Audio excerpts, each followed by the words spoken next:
Oke, baik. Sebelumnya, Assalamualaikum warahmatullahi wabarakatuh. Perkenalkan, nama saya Muhammad Fajar Diatma dengan NIM 14 12 40 287. Nah, jadi di sini saya akan mempresentasikan hasil dari analisis penyebab penurunan kinerja dan kegagalan dari perusahaan Yahoo. Nah, sebelum uh, mulai presentasi, jadi kita pertama harus kenal dulu nih sama perusahaannya. Jadi Yahoo ini tuh merupakan perusahaan teknologi asal Amerika Serikat. Perusahaan ini tuh dikenal melalui berbagai layanan digital, seperti misal ada Yahoo Search, juga ada Yahoo Mail, ada juga Yahoo News, yang pada masanya tuh bisa dibilang sangat populer gitu loh, digunakan oleh masyarakat sekitar. Nah, Yahoo sendiri itu didirikan oleh Jerry Yang dan David Vilo pada tahun 1994. Yang awalnya platform ini tuh hanyalah sebuah direktori web sederhana bernama Jerry and David Guide to the World Wide Web. Nah, yang berfungsi untuk mengelompokkan dari situs-situs internet agar bisa dibilang lebih mudah diakses nih. Nah, seiring dengan perkembangannya, pada tahun 1995, Yahoo ini resmi nih menjadi perusahaan dan mulai berkembang pesat menjadi portal internet global dengan berbagai layanan terintegrasi. Namun, dalam perjalanannya, Yahoo ini harus menghadapi persaingan ketat nih dari perusahaan lain seperti misal MSN, Lycos, dan Excite. Nah, untuk meningkatkan kinerja perusahaan di tengah persaingan tersebut, pada tahun 2009, Yahoo ini menunjuk Carol Barnes ini sebagai CEO-nya. Oke, next.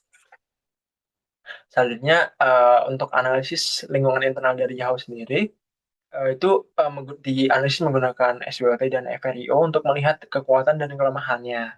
Nah, bisa kita lihat nih dari sisi kekuatannya, Yahoo ini punya keunggulan sebagai salah satu pelopor portal web yang menyediakan berbagai layanan dalam satu platform, seperti mails, news, dan search. Selain itu, Yahoo juga memiliki brand yang kuat dan jumlah pengguna yang besar secara global. Namun kalau kita lihat dari perspektif FRIO, meskipun sumber daya Yahoo ini bernilai, tapi bisa dibilang tidak cukup lengkap nih, karena banyak pesaing yang bisa meniru layanan yang digunakan oleh Yahoo. Nah, di sisi kelemahan, Yahoo ini memiliki masalah utama, yaitu kurangnya fokus strategi. Mereka ini mencoba mengembangkan banyak layanan sekaligus tanpa arah yang jelas, sehingga sulit nih bersaing secara optimal. Selain itu, Yahoo ini juga tertinggal dalam inovasi dibanding dengan pesaingnya. Ditambah lagi adanya masalah manajerial dan seringnya pergantian pimpinan membuat strategi perusahaan itu menjadi tidak konsisten. Jadi meskipun Yahoo ini punya potensi yang besar, perusahaan ini tidak mampu nih untuk mengelola dengan baik sehingga kinerjanya terus menurun dalam jangka yang panjang. Next. Nah, untuk analisis dari eksternal Yahoo itu sendiri, jadi dari sisi pastel, Yahoo ini paling berpengaruh nih dengan perkembangan teknologi yang sangat cepat. Hal ini membuat perusahaan ini harus tetap berinovasi agar tetap relevan. Selain itu, perilaku pengguna ini juga berubah-ubah kan, di mana mereka ini sering lebih mengutamakan informasi yang cepat, akurat, dan sesuai dengan kebutuhannya. Ditambah lagi, pertumbuhan ekonomi digital ini memunculkan banyak perusahaan baru, sehingga persaingannya kan semakin ketat.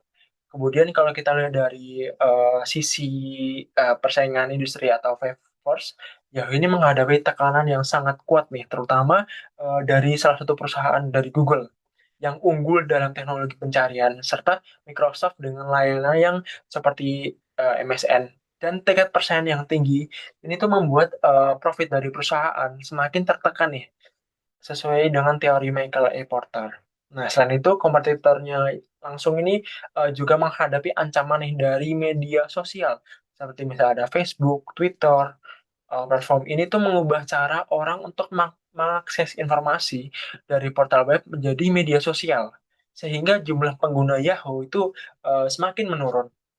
Akibatnya, semua tekanan dari lingkungan eksternal ini membuat Yahoo kurang mampu untuk beradaptasi dengan perubahan, tertinggal dalam inovasi, dan akhirnya daya saingnya nih terus menurun dalam jangka panjang. Oke. Selanjutnya, di sini kita lihat indikasi awal nih dari kegagalan Yahoo. Oke, jadi untuk indikasi awal kegagalan Yahoo ini mulai terlihat ketika mereka ini tidak mampu nih untuk mempertahankan posisinya di pasar, terutama di bidang mesin pencari search gitu. Posisi Yahoo ini perlahan digeser oleh Google yang memiliki teknologi pencarian lebih cepat dan relevan.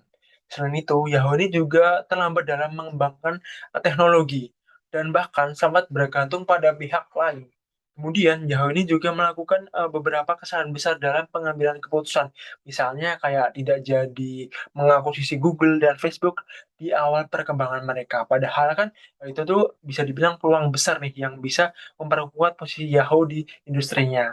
Nah, dari sisi internal, kondisi kepemimpinan ini juga tidak stabil karena sering terjadinya pergantian kepemimpinan yang sudah dijelaskan di sebelumnya tadi. Oke, selanjutnya. Jadi kalau pada faktor utama kegagalan Yahoo, sebenarnya itu mengalami beberapa masalah yang saling berkaitan. Pertama, strateginya itu tidak fokus nih. Yahoo ini mencoba mengembangkan banyak layanan sekaligus, tetapi tidak punya arah utama yang jelas, sehingga sulit untuk bersaing dengan perusahaan yang terarah. Kedua, dari sisi inovasi, Yahoo ini juga tertinggal. Sementara Google ini terus berkembang dengan teknologi yang lebih canggih.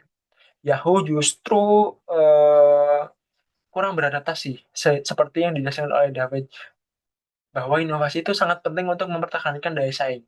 Selanjutnya yang ketiga, ada kesalahan dalam pengambilan keputusan strategis. Contohnya Yahoo ini tidak jadi mengakuisisi Google tadi dan Facebook di awal.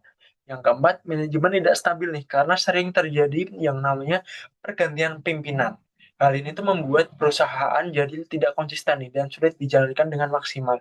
Yang terakhir, pengelolaan sumber daya ini juga kurang optimal nih. Padahal Yahoo kan punya potensi yang besar, tapi tidak bisa dimanfaatkan dengan baik. Akibatnya, dari semua faktor ini, daya saing dari Yahoo ini terus menurun dan posisi pasarnya tuh semakin melemah. Dan yang terakhir, tentang eh, pembelajaran nih dari kasus Yahoo sendiri. Jadi sebagai penutup dari kasus Yahoo ini, kita bisa mengambil pembelajaran penting nih. Yang pertama, perusahaan ini harus punya strategi yang jelas dan fokus. Karena kalau terlalu banyak arah, itu justru akan kehilangan posisinya di pasar. Yang kedua, inovasi. Inovasi itu wajib dan harus berkelanjutan. Apalagi di industri seperti teknologi yang Yahoo ini, yang perubahannya kan sangat cepat nih. Yang ketiga, pengambilan keputusan ini harus tepat dan tidak terlambat. Karena kalau salah atau terlambat, perusahaan ini bisa saja kehilangan peluangnya nih di pasar. Yang keempat, perusahaan ini juga harus punya visi jangka yang panjang.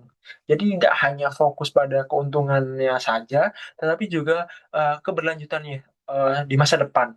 Dan yang tidak kalah penting itu tentang stabilitas kepemimpinan yang harus dijaga supaya strategi bisa berjalan dengan konsisten. Jadi intinya keberhasilan perusahaan itu sangat ditentukan oleh kemampuan untuk adaptif, terus berinovasi, dan cepat merespon perubahan yang ada. Nah, kasus Yahoo ini menunjukkan bahwa perusahaan besar ini pun juga bisa gagal jika tidak mampu beradaptasi dengan perubahan. Nah, mungkin sekian presentasi dari saya. Kurang lebihnya mohon maaf. Wassalamualaikum warahmatullahi wabarakatuh.